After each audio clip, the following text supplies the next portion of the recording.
Hello? Is this Kurt? Yeah? Kurt, this is Hot Rod from Hollywood Rocks. How you doing? Oh, fine. All right, I just talked to Tim over at your management company. He said it's okay if I did a phone interview with you now? Yeah, sure. Okay, great. So I'd just like to start off with a little bit of band history. Can you tell me about how Nirvana started in Seattle and the whole Seattle scene at the time? Well, actually, we started in a town called Aberdeen, about 70 miles away from Seattle. Okay. About 3 years ago. So you guys have only been around total for 3 years? Well, let me think. It's probably been about 4 years now. Okay, and after your first formation, how long did it take you to get your first stuff out on Sub Pop? About a year. So you guys got a really good response from the beginning from the audiences up there, right? Well, it took a few shows. We started to get a lot better response once our single was out. And what single was that? That was Love Buzz and Big Cheese. Love Buzz and Big Cheese, and that was on Sub Pop too, right? Okay, and who were some of the other bands coming up around Seattle that time? Mudhoney and Tad, Soundgarden. Okay. And of those, which ones did Nirvana like to play with the most? Which one would you compare yourself to more? Well, I can't really compare us to any of the bands. Well, which one do you mesh with the best when you would do shows? Who would be the better show for you guys? Most definitely Mudhoney. Okay. They're still one of my favorite bands. Okay, yeah, they got a pretty good CD. I'm a real big Sub Pop fan myself. And who are the current members of the band? Dave Grohl on drums. Okay. Chris Novoselic. Could you spell that? Yeah, I will. Novoselic Okay. on bass, and Kurt Cobain on guitar. KURDTKOBAIN. Okay, so you guys were a four-piece at one time, right? We were for a few months, but we don't really even like to let people admit that because we weren't the exact same band that we were for about a year before Jason got in the band, Jason Everman, and a lot of people don't realize or don't know that he didn't play on the album. Oh, he didn't? We put his name on the album to make him feel a part of the band. Okay. And within a few months, we kicked him out.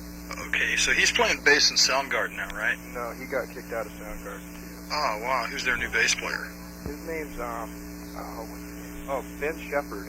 Ben Shepherd, okay. Yeah. All right, and was the success of the Sub Pop material, especially Bleach, do you give that was that the reason for your deal with Geffen?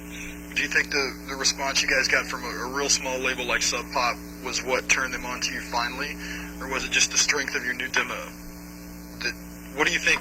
What reason did they sign you It's for? probably a mixture of the two. I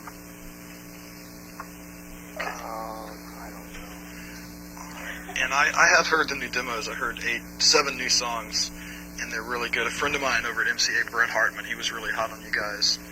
And he played the demo tapes for me and a couple other people in the press, and they're great. Yeah, Brett's a great guy. Yeah, it's a shame he works for MCA, I tell you. He could get a lot better bands working at another label. But anyway, and the deal with Geffen, was it a long-term deal or just a one-album thing? Or No, it's 7 records, but they have the option to drop us after 2. So we're guaranteed 2 records. So you're guaranteed 2 records. Yeah. And how many songs are going to be on the new record? Have you figured that out yet? We're not exactly sure. Okay, have you figured out any title or any tentative stuff for the next record at all? It would probably be Sheep. Sheep? Yeah. Okay, and who was the A&R person over at Geffen that did do the signing? Gary Gersh. Okay. And when you guys do come out with a new record, do you have any idea of who you're going to be touring with? Or is Nirvana, have they done much touring of the U.S., or you guys just been strictly a Northwest type band? No, we've been on 3 major tours. We've been over to Europe once and to England twice.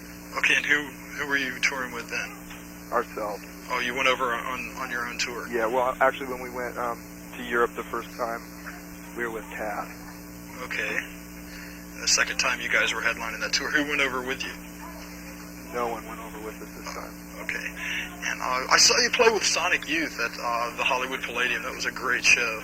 What's it like doing a show with a band like Sonic Youth that's so abnormal, I guess is the word for it? It's a big thrill for me because they're one of my favorite bands. They always have been. And so it was a really casual fine experience. Okay, and how many shows did you guys? I prefer to tour with a band like Sonic Youth than any other type of band. I couldn't even think of another band I'd rather tour with.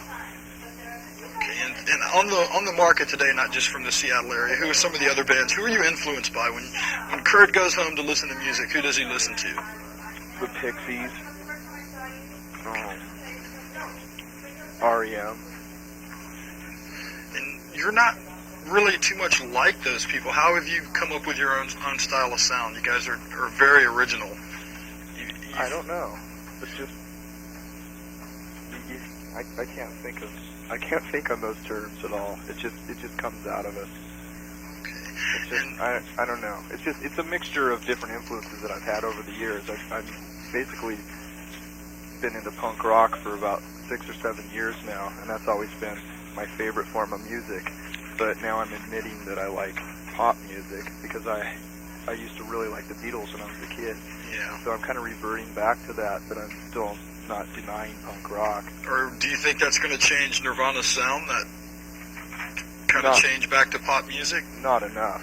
We'll have a good mixture of songs. But you're going to be. Does that mean, just like when Sonic Youth signed with Geffen, everyone went, they sold out, the biggest underground band of all time signed a major label contract. Are you afraid of people saying that about Nirvana? If people are going to say that, then we don't want them in our audience. If they aren't going to accept us the way that we are and appreciate the things that we do, then they can fuck off. Okay. Because there's no such thing as selling out anymore. There's plenty of independent bands who sell out. Yeah. Who have already sold out. I mean, I don't even know what that means. Selling out, to me, means not compromising. I mean, selling out means not having the chance to compromise with your label. Just having the label tell you what to do. Yeah, exactly. And we have a really good contract. Okay. And tell us about that. What other labels were in the hunt with Geffen when you guys were preparing to sign the deal? I heard it was about 5 or 6 you were still negotiating with right until the end. Yeah, Capitol, Island, Beggar's Banquet, Polygram. I don't even remember all of them. And why did you choose Geffen? What was the deciding factor there? Sonic Youth being on the label had a lot to do with it. Okay. Because the label had proven that they promoted Sonic Youth really well, and the people that worked there seemed to really understand underground music. Okay. And they're really familiar with it. All right, so the knowledge of the underground was probably the single most contributing factor. And was this one of those big-time money record deals where y'all went home and bought new Corvettes and new houses? Or was it more geared toward getting the record recorded and then making the money off that? Let me just say, I just got done eating some macaroni and cheese. Okay, that speaks for itself right there then. And when are you you're just gonna be in the studio now? Right. We'll be in the studio next month, beginning of next month. And when do you anticipate the record coming out? June. June? Any concerts going to be, Nirvana going to be playing anywhere between now and June, or are you just going to wait till the record comes out? We're going on tour with Jane's Addiction. God, I can't exactly remember when. It'll be April. I think the last half of April. Okay. The last 2 weeks of April. And what part of the country are you guys going to be hitting? Mainly just the West Coast. The West Coast, great. I hope you do some shows in LA with Jane's. Yeah, I'm sure we will. Yeah, I just saw him at the Universal. It was insane.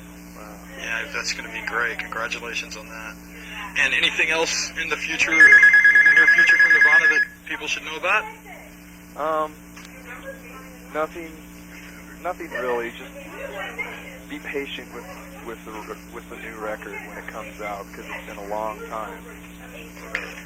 I'm gonna make a movie pretty soon too. Oh, you guys are going to do a movie too? Yeah. And what's that going to be called? No idea. No idea. It'll be a surrealistic, X-rated fantasy on the lines of Head by the Monkees. I don't know. It'll be an acid trip. It'll be fun. That's going to be a lot of fun. So, just thanks a lot, Kurt, and we'll send you a copy of this over to your manager when it gets printed, probably either the end of this month or the very beginning of March. Okay. Okay, and anything else you want to say to the people in LA? No. Okay, man. Thanks a lot. All right, thank you. Bye.